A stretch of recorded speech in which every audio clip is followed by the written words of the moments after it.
wang ba Timothy afong pili aleng wok mobu pan ma wok timoye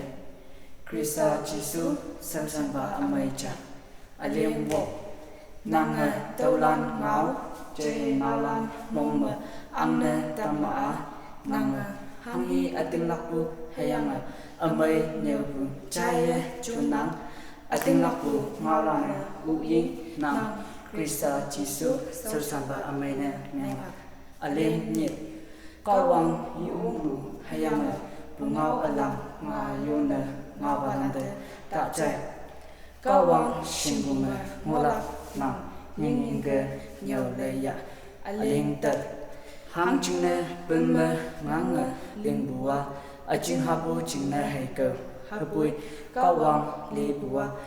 se chingna ko ngona hang chingna sa hang hi ayen ngo hayang ngoi galak ayen ngo tau chingna chanpu ngona aleng tu tau ba ngau ating naklak hayang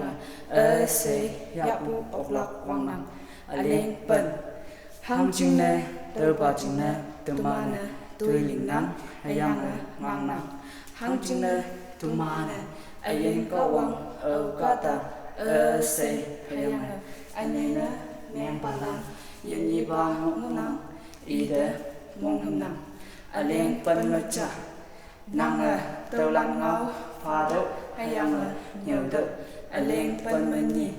nang ngau she hibak awe o yi sene tatam hapui ngau ma ayen wang lam ma kan buma ating lak buma chau si buma mem palang shama nang lepu chana moto aleng pen mandam tau man pe nang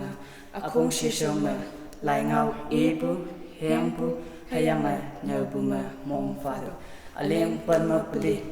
lung mai lana yak sing bua hi nga ngai pu kai nang te fa bu hang he hing her nang mo nang te ba pen ta aleng pen meng nga hayang se shema nang cha lun pu ata te ngai lak china te lam mong father hayang te lam nang do aleng pen ma bo nang yoi cheng hayang nang nhờ bu cheng te mong father te lam hilak pen ngo te hang china tau lang ling buma nang yoi nyinge hayang nang ngau chai palang mui ni yan lak